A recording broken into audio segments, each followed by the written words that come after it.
Hangout interview this morning. I am so excited to have Tanja Brann. Guys, she is one of the most beautiful people I know. She and her husband, they are in charge of a ministry that's called Go and Tell. It is so incredibly inspiring. They are so passionate about sharing the love of Jesus to the lost, and they do it so beautifully and so effortlessly. She has brought me through seasons when I first moved to Switzerland that have shaped my identity, my beauty, and she mentored me through that, and there's nobody better that we have this morning to just talk through beauty and identity, and I'm so excited to share with you. And we're just gonna have coffee this morning and just talk about beauty and identity and what that means. We talked about our posture earlier, but so we have our legs, if you notice, our little toes in our socks. If not, you're missing out. I'm just kidding. I know, straight. We need to ask her the Flora Lane question. What is the one thing you would tell your younger self?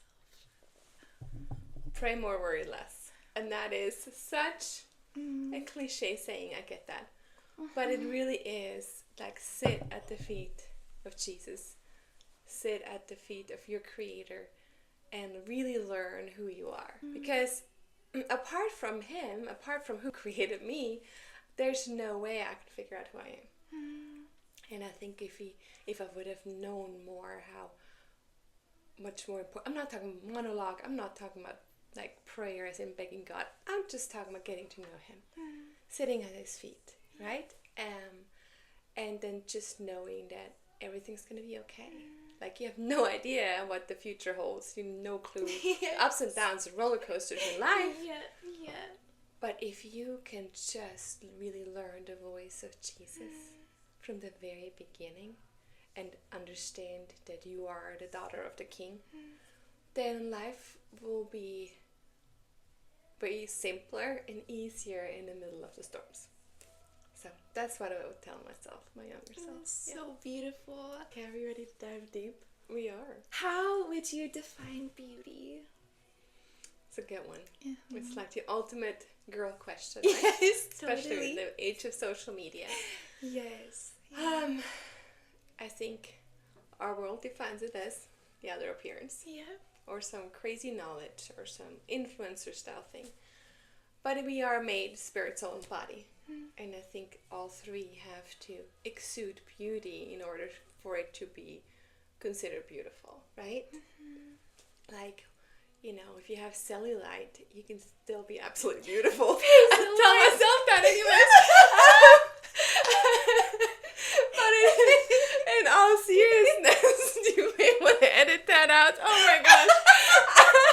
But in all seriousness, you can be beautiful in what the world considers beautiful on the outside. Right. But if you do not have the love of God exuding out of you, there's no way you're beautiful. If you're 100%. Covered in worry and fear and stress, that's not beautiful. Yeah.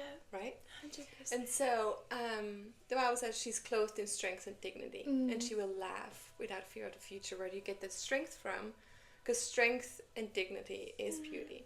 You get that from the Creator. And that's why I'm saying, if you can sit at the feet of Jesus and get to know Him and understand who He created you to be, of how He knit you together, then that's beautiful. If you can accept your own strengths, that's beautiful. The love of Jesus trumps it all. You can have, literally, I believe you can have one eye, but if your soul is at rest in Him and your spirit's on fire for Jesus, and you take care of yourself physically, you're absolutely beautiful. You can be the most beautiful woman on the planet. 100%. It's that person, if you there's someone who comes to your mind, and you're wow, they're one of the most beautiful people I know, because they walk in so much grace in the Lord. It's so easy to compliment her, guys. I'm sorry. Oh, so cute. Okay, then how would you define our identity in Jesus? Identity is, that's such a huge topic right now in our world, especially with Generation Z, and what you have to understand is that identity is truly the very fabric of what you're made to do. Yeah. You cannot remove purpose from identity. Yeah. They always go together. And you cannot find identity apart from your creator, which is God. And so you can only find your identity when you're sitting at the feet of Jesus and you learn on feet that you can walk with him. I'm just taking that metaphorically so of just listening to him or pouring out yourself. In the Bible, there was a woman who poured out her tears, right? Yeah. There's so many people who touched Jesus, who want to get close to him. And that's what we need to do. It's ultimately about a relationship. Do you believe that identity and beauty go hand in hand? And if you do, why? Absolutely. Yes, it's exciting. It is exciting. I love this topic. Yes, because when you know who you are, it's beautiful. Yeah. And you know who you are when you're with Jesus and when you are there with him. And so there's this... I actually preached about this last Sunday. Like whenever, back in the first century, whenever a rabbi, a teacher of the Bible back then, invited somebody to come follow them. Back then it was a famous expression of the Talmudim. It's like, become my follower, okay? That also came with a blessing. So the people would bless that disciple, and they would bless them with, may the dust of your rabbi's feet cover your entire being. Okay? And Jesus invites us all to become and follow him. Like we need to be step in step with him so closely that we're covered by his dust. We're not just learning what he's teaching us. We're learning his personality. We're learning his moves. We basically become who he is. Right.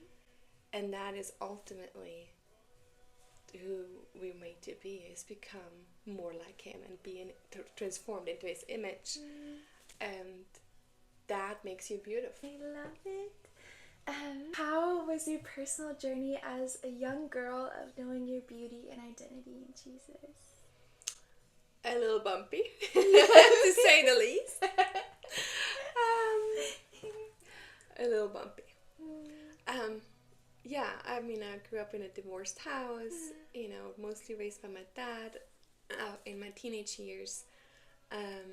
Really not understanding my identity. Really always looking for the approval of men. Yeah. I mean, as in male and female. Just struggling. And I think it would have been really... I'm a big fan of mentors. I have mentors in my life. Yeah. I pour into younger girls. Yeah. And I wish I could have had that. Yeah. Like that would have defined my childhood, my teenage years in a whole other way. If I had people that would pour into me, right?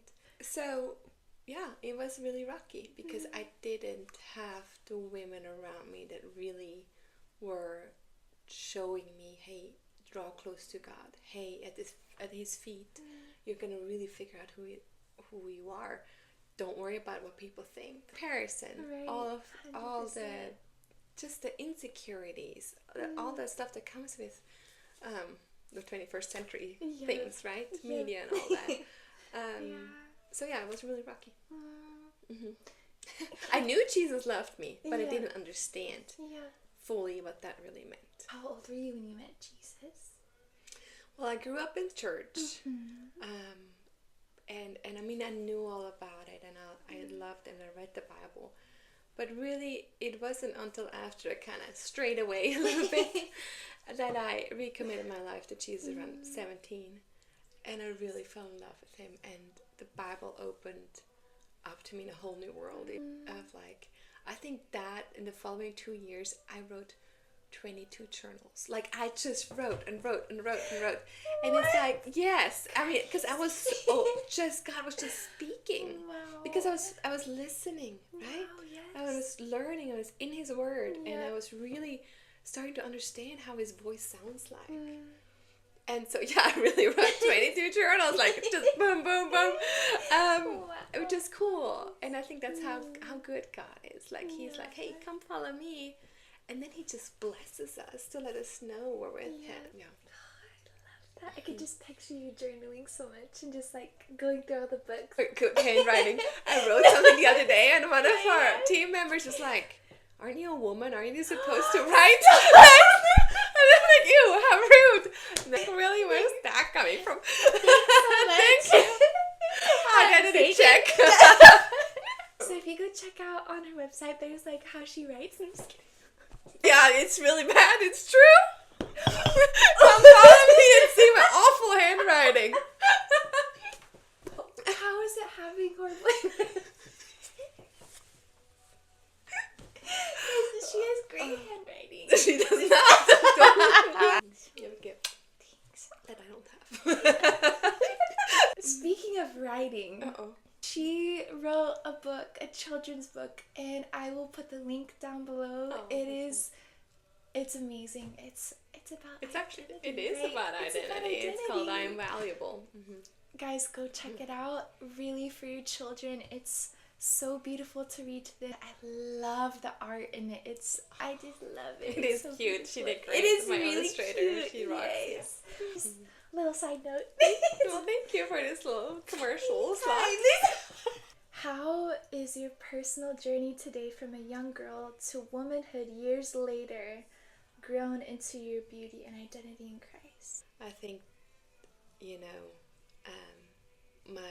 my life has had a lot of valleys, and what I've really learned through the School of Hard Knocks is that Jesus is the same. His touch is the same. Sometimes we feel like, oh, he's removing himself in a season where we're broken and he lets circumstances happen. No, he still holds us the same. His hands are still the same loving. His hands are still have the same touch, the loving touch, the caring touch. The Bible talks about often how Jesus was moved with compassion. He's constantly moved with compassion, constantly. Yeah. And right now, he is sitting at the right side of God the Father, and he's still moved with compassion. He's praying for us because he's constantly moved with compassion towards us. And if we can understand that, life changes. 100%. Because then we realize, man, he can do exceedingly abundantly more than we can ever ask or think or imagine. And I think that kind of started to click in my early 20s of whoa, it doesn't matter how horrible the storm is or how dark it feels like, he is with me.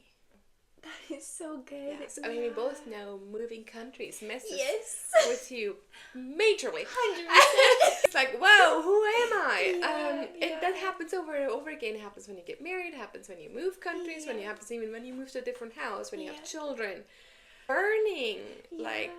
No, my identity is still, I am Tanja and I'm a child of God. I am Danica and I'm a child of God. And if we can really solidify that and understand that he has not come to condemn us. Right. Because condemnation is right there. Either we condemn ourselves or the enemy just whispers these lies to us, right? Yeah. And then that hinders us from getting up and keep going.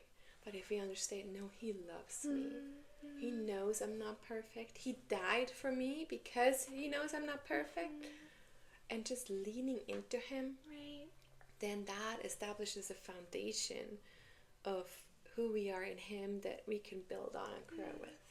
Because if it wasn't for that, if it wasn't for his truth, that people, mentors have spoken over me, prayed over me, I myself have spoken over me, that I read continuously every day, then I would still be the same immature kid. So crazy. Yeah.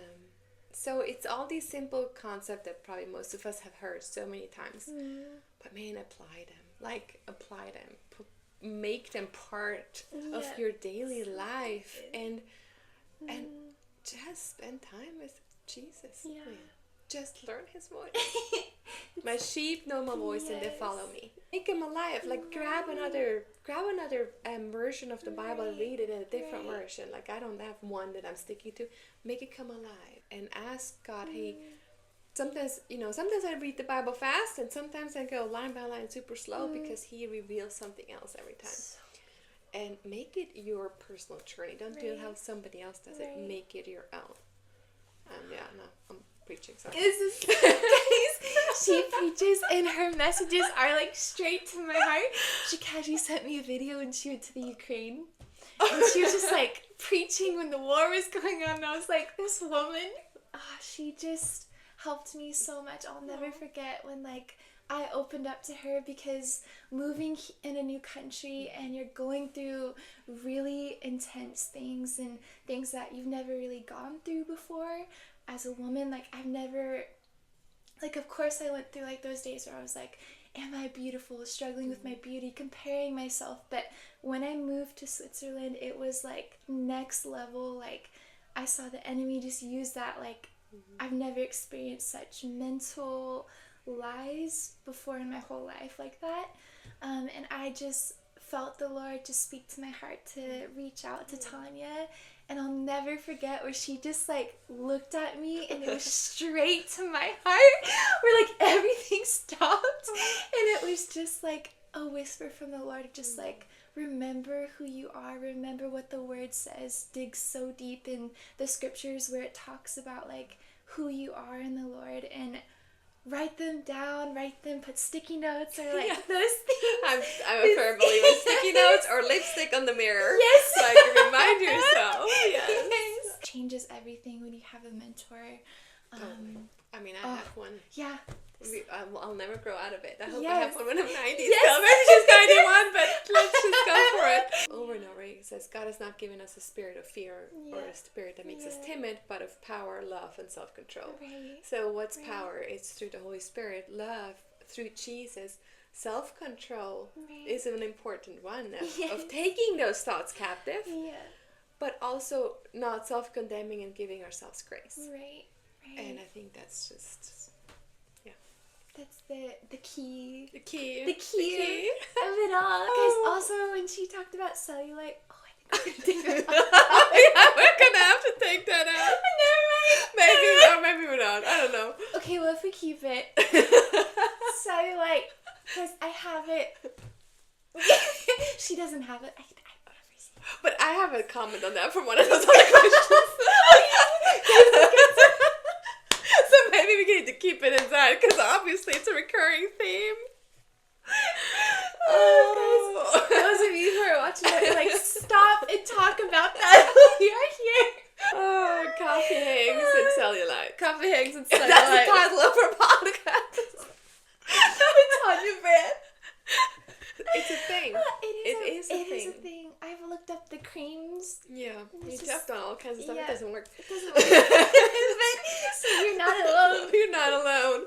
We're in We're this all together. yes, always, forever. Oh, speaking of cellulite, let's go deep. Okay, here we go. Are you ready for this one? I don't know. I know. Maybe. Maybe not.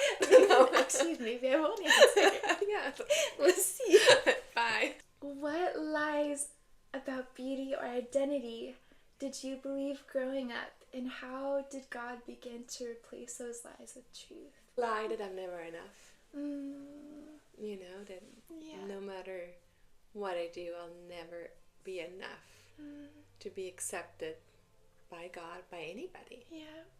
That's, I think, the number one lie, of just not being enough. But again, through mentors, through having seen God move in my life, right? It's one thing to sit at his feet, but to see him in work, or see him actively working in your life, that's really then like an energy booster, right? You have to have an encounter with God, not just in theory, but in reality. And that really kind of changed the trajectory of how I saw myself. Of, no, I am uniquely made. I am a big fan of Gallup's Strengths Finder assessment thing. Love it. So I'm coaching some people through that right now. And, you know, so let's just say this is a man-made personality test by a guy who was I think fighter pilot in World War II, and then he stopped, and he was looking at all the, like, stopped because the war was over. And then he was looking for psychologists, and he realized, hey, there's so many out there, but everybody's looking for what's wrong with people. There's nobody really out there on a psychological level who's looking at what's right with people. It's like, I'm going to change that. So he did all these studies, and he came up with these 34 strengths. Well, the crazy part is that it's 1 in 33 million have the same top 5 strengths. Okay, 1 in 33 million. That's a man-made personality test. That does not include your eye color, your stature, nothing. I'm saying that really makes you unique. Absolutely. Like 100%. I mean, you add like the culture you grew up in, the country you grew up in, the language you speak. There's no one like you. And there's humongous, huge purpose in your life that only you can fulfill. No one can pull off Floral Lane like you do. No one has that purpose in life. You're the only one. For such a time as this, in this country, only Danica can fulfill the purpose of her life. And once you actually meditate on that, and you realize God did create me fearfully and wonderfully and so uniquely, my DNA, no one else has my DNA. No one else has my top 5 strengths combined with my DNA, with my looks, with my eye color, hair color, with my upbringing. No one. And he wanted me to be alive right now in the 21st century, in 2025, in order to fulfill the purpose, to bring glory to him. Once you grasp that and you really think about that, day in and day out, how can we doubt any longer? How can we wallow in our insecurity? Like, no, get yourself up by the bootstraps and go do what you're called to do. What the desires of your hearts are. He placed those in you. Authenticity is key. Yes. When you make it all about yourself, at the end of the day, all you have is you. Like, that's so true. All you have is you. It's so and true. You know you have flaws. You're gonna be stuck in your living room, in your bed, completely empty. Yes. Because you made it all about you. You know, I was just reading yesterday, and it blessed me. I love it. Yes, Thessalonians 2, if I remember right. Anyways, and it says that we need to put on faith and love as a breastplate. Yeah. And it's like, okay, we live in a world where nobody wants to become intimate anymore. Nobody wants to share in authenticity anymore because they want to protect their own heart. Right. But the Bible says the complete opposite. Faith and love is your breastplate. Yes, it's the love of Jesus, but if we love other people with all of our flaws and we love them with all of their flaws, it actually protects our heart. Because we're wired for relationship. We are wired for eternity. We are wired to give and to love and let the love of Jesus flow out of us. And so when you look at Instagram and somebody's all like, I'm this whatever influencer or this preacher, like we have a really huge issue with celebrity Christianity. In every sphere of life there's this perfection thing, right? But that's not what God called us to do. 100%. It's not about us. It's all about him and how we love people. Have you ever felt pressured to meet the world's definition of beauty? And how did that impact your view of yourself and God? Absolutely, yes. I think social media that makes you do that almost every day if you're on it. Yeah. And it makes you doubt. And it makes you forget immediately that you are unique. Yeah. That you have your own strengths. And that you can never be a copy. You'll never be fulfilled being a copy. You won't fulfill your purpose being a copy. Yeah. Like, be a voice. Be an original voice. And it's not good. And that's pretty much it. Ooh, what scriptures have anchored you when you felt insecure or forgotten? Oh, there's so many. I think one of them is, she's clothed with strength and dignity and will laugh without fear of the future. I love that one so much. it's so cliche.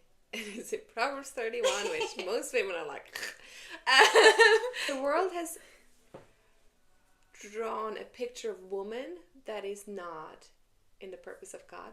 And the church has drawn a picture of woman that is not in the purpose of God. 100%. So we're constantly comparing between the two when Jesus is like, no, this is what it is. Like, you are powerful. Yeah. You are fearfully, wonderfully made. You are... So, there's... Here we go. So, in Proverbs 31, verse 10, there's a scripture that says that she's a woman of noble character. That's a completely wrong translation, because in the Hebrew, that noble, the word is kahil, is only used one time in the Bible to describe woman, and that's it. That scripture is it. And that cannot be summed up in one word in English or German. It does not exist. What it means is a woman of excellence, of valor, of strength, mighty like an army. Okay, so that word is used when men go to battle. That's how God describes a woman. Wow. And when you understand, I'm not the pregnant lady and, barefoot on the kitchen stove, as sometimes the church makes it out to be, but I'm also not that feminist, it's all about women thing, but you embrace who He had created us to be with our emotions, but understanding He gave us such a purpose to go to war, and to clothe the next generation with love and dignity and honor, which has also been completely forgotten about it, where the mentorship thing comes back in. When you realize that, it changes everything. There's that. Like, imagine, like, if all of us women walked in that, what that would look like. Yes, and there's no more comparison or battling with men. It's like, embracing who we are. Like, if you look at Deborah in the Bible, she embraced who she was, and she's like, fine, I guess I'll go to battle, and she did, and some crazy things happened following that, but the victory was won, and instead of hiding behind a picture that somebody superimposed on us, whether the world, whether the church, whether who knows who, whatever sphere you're in, and no, I am created perfectly, and I've got all the abilities that I need to fulfill the purpose of my life and be a woman, fully and wholly woman. So, there's that. In what ways do you guard your heart and mind today from messages that distort identity and beauty? That's definitely your question. That's really good. Wow. Well, I wish I had like a button press kind of answer. Yeah. You guard your heart with the Bible. The truth. With the truth. Yeah. Because the thing is, with Jesus, He's not that He's just speaking truth. He is truth. He embodies truth. Right. So it's like, almost like you take Him and you put Him in front of yourself as a shield, So true. It's literally by renewing your mind. I'm a big fan of Dr. Caroline Leaf. She's a neuroscientist. Massive fan. But like the thoughts that you have, that you think about most often, make literally the biggest brainwaves. It's like she's talking about a poodle that's walking through a field during the same exact steps over and over and back and forth, and that makes this big ditch, right? Wow. And then you can literally see that on your brainwaves, the things that you think about. And I think it takes like 60 days to reverse that. Wow. To think about something else, and the renewing of your mind. Like, it's seen physically on a brain scan, like a fancy one, not a so cool. average one. And so I wish there was like, just do this. No, it really is that discipline. How do you practically live out your identity in Christ when you're not feeling it? I think that's just sometimes we have to take a step of faith. That's where faith comes in. Because faith is not a feeling. Faith is an action. It's a weapon. Yeah. And sometimes we have to work it out through steps of faith. Of like, I don't feel beautiful today. I don't feel like I could conquer anything today. I don't feel like I can lead. And it's basically almost like the fake it till you make it concept. Yes. Plus Jesus. I was like, okay, no, I'm going to remind myself of your truth. And then I'm going to take a step of faith. I'm going to go about my day. Yeah. And just remind myself to head up, shoulders back, lean into Jesus. And sometimes that also looks like working it out, also looks like I'm just going to go cry in the bathroom. 100%. And just let all emotions roll over me. Yeah.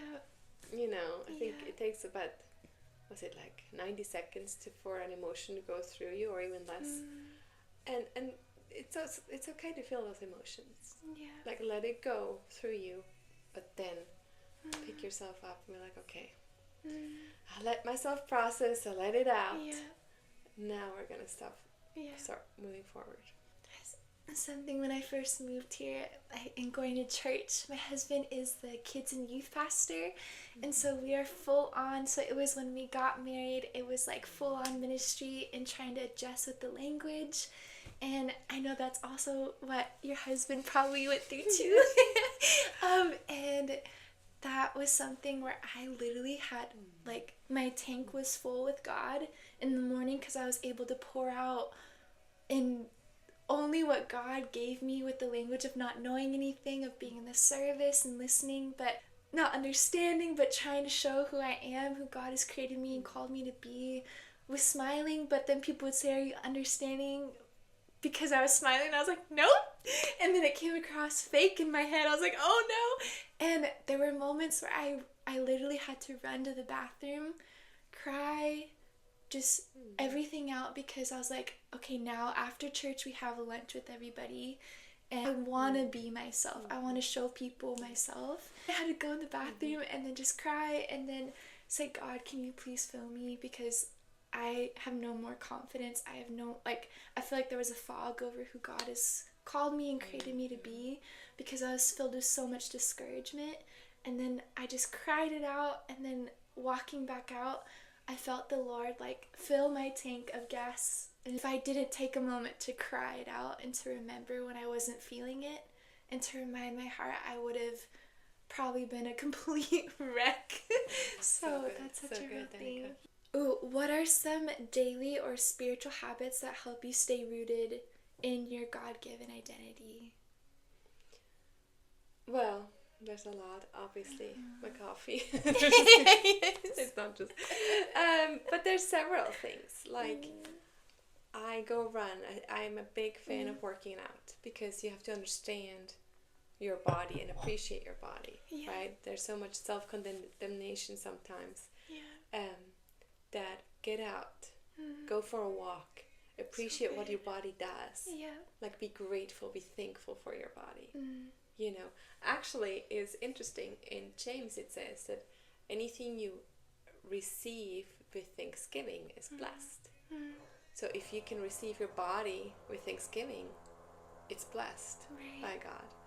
And if you can be thankful, like, even when my knees hurt after a run, I'm like, you know what? It just carried me around this lake. Like, let's be thankful for it.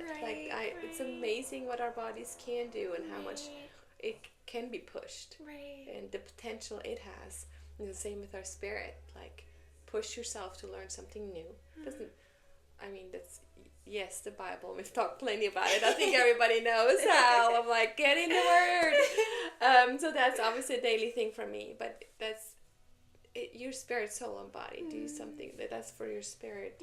And it lifts your body up too, right? Whenever your spiritual life is top, it automatically raises the standard of your own body as well. Like when it comes to healing and all of that.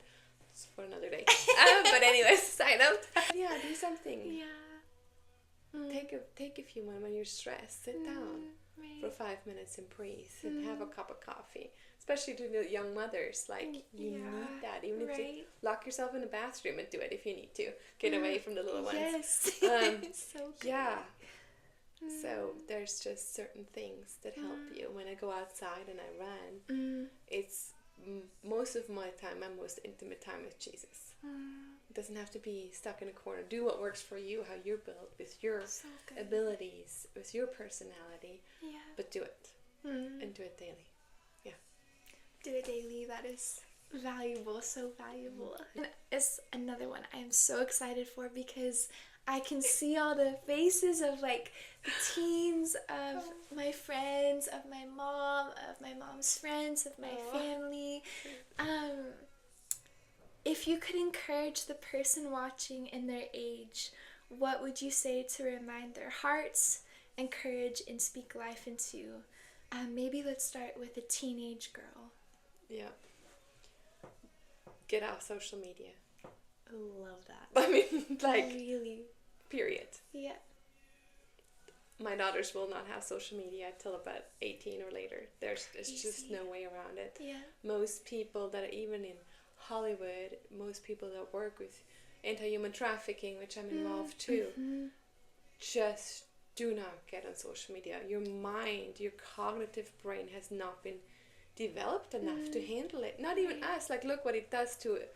I'm almost 40. I'm going to be 40 this year. It messes with me. No, really same. And 100%. as a teenager, get off. Yeah.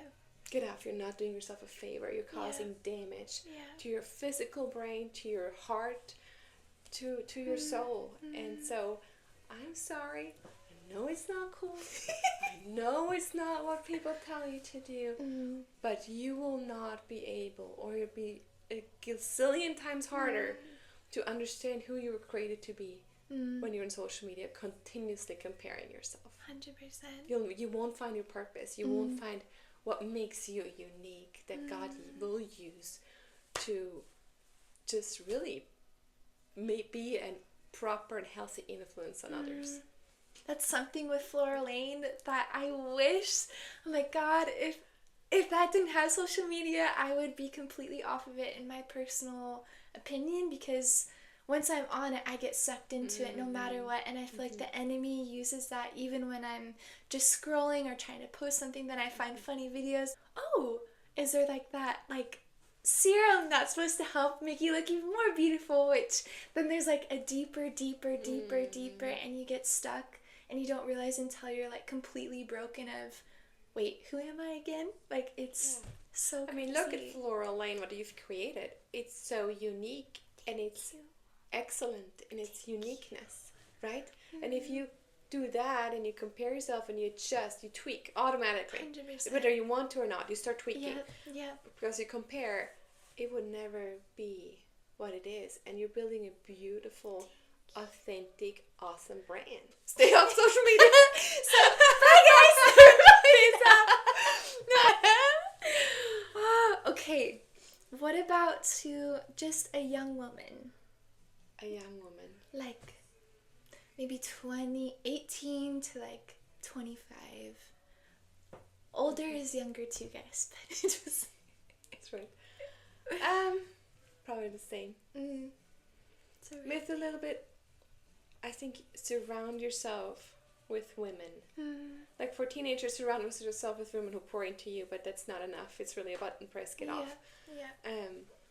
Just because you're still learning how to judge things that are true and right, and what's dangerous, what's not. Young women, like, make sure you have a mentor. Yeah. Like, 100%. for real, go ask. Yeah. And be relentless. Yeah. Even if they may say no at the first time, just ask. And be willing to be open, authentic, and be willing to change. Yeah. Receive criticism because you're loved. You're receiving criticism because you're loved, and your mentor is supposed to have the best interest for you in mind. And then surround yourself with girls that are on the same wavelength with you. Also stay balanced. They both love Jesus. They're in the same kind of season of life. Right. And so they can help you stay grounded as well. 100%. So important and so good. What about a young mom or just a mom experiencing body changes or hormones. Well, God has created us amazing. Like to where we can create a tiny, our bodies create a tiny human being. Like it makes it you're making. Yeah. I mean, God creates it, but you're making it. Yeah. And that takes a lot of your body. It's something to be proud of. Yeah. 100%. Somehow, over the past years, it's like, cellulite. But God has created a woman body with more fat cells than men's bodies because we need it to sustain and feed this childiness. And so, yeah, your body will never be the same. Yeah. Bottom line, it won't. So just give that up. Yeah. But appreciate what it's done. Appreciate how strong it was. I mean, through the whole pregnancy, which is so difficult, I think. Some Can't people wait. love it. And childbirth, and then the sleep deprivation, it shows. Yeah. And it's okay. So It shows good. and it's okay. Yeah. Be proud of it. Yeah. Your husband still loves you because he didn't marry you for a perfect skin. He So married you true. because you're beautiful inside and out. We often forget about that and we diminish what our bodies have done or what our soul, our spirit, our willpower did. Be proud. Be proud and be thankful for your body. Give thanks. Just remember, God wired a man to admire a woman's body who has gone through the war of childbirth. 100%. Like, it is what it is, and we need to remember that. And we need to remind each other of that. Like, remind each other. We have to do this life together. We can't do it alone. Yeah. Last one is, what about a woman growing in her age? So getting older, getting wrinkles, gray hairs. Yeah. Look how you've poured out through your entire life. Like, don't forget. Wow. And if you haven't poured out the way you wish you had, there's time. You can pour into younger women. You can 100%. mentor them. Yeah. We kind of are living in a day and age where mentorship, spiritual mothers, has been lost, and we need them back. Right. We crave that. Right. We need that. We need this generation of older women to really clothe us with strength and dignity. Yeah. Like we're I say a lot when I preach at women's conferences that it's like we're a ill-dressed generation. Yeah. We're a naked generation wandering around trying to figure out what's right. Our generation C, the next one, there's a void that has to be filled by older women of just teaching younger women how to do life, how to be moms, how to dress, and to they with their wisdom clothe us with strength and dignity and the love of God. And that would really mobilize. If we all did that, it will mobilize a generation that's unstoppable. You know, like dry bones really coming to life. Yeah. And so most women that I know in the older generation really have poured out their whole life in their capacity. Everybody has a different capacity, and it shows on your body. Yes, I see the gray hairs. I see gray eyebrows showing up. I see the wrinkles. Own them. I love Own that. them and show them and be proud of them. And again, be thankful. Thankful for what you've done. Right. Thankful for what your body has endured. Guys, without my mom, I seriously would be not the woman I am today. Like, my mom I would say, is one of my, greatest, ever since I was a little girl, mentor. And her wisdom has brought me through so much. And even miles away, I message her every day. There's those, it's really a gift from God that, anything I go through, she knows. She knows how to pray. She gets me without judging me. She just knows, she knows me, and she knows exactly what to encourage me in. And there was one time where, well, not one time, many times where I messaged my mom and been like, Mom, should I get Botox? Like, my wrinkles they're gonna get worse when I'm older, and I'm only 28 and now they're like here. And my mom was like, that's from smiling. Like, God like put his hand on me and be like, that's me using you. I told my husband, I was like, babe, like, I just my lines. And he looks at me and he's like, what? That's one of my favorite things about you. And I was like, of course. You know, like, of course. Those of you who don't have a mom like Danica. Yeah. I didn't. God can bring you somebody 100%. to fill that void. I have 100%. a spiritual mama. Just to me, just an attest to God's goodness in my life. And it's to me, it's a miracle and it's such a gift. Yeah. And so, yes, mentorship, spiritual mamas, they're out there, find them. I'm so glad you said that. God will bring those people, or you can ask Tanya. Danica.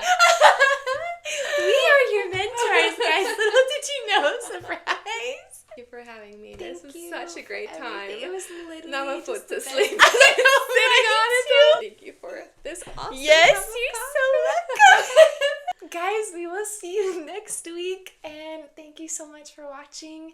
And I pray that you feel so encouraged by the beauty that God has given you, by who God says you are, from everything that this woman has shared, that I feel so encouraged to walk out more in my identity and beauty in Christ. So yeah, just pray that you guys have an amazing week and moments with God. Bye, guys.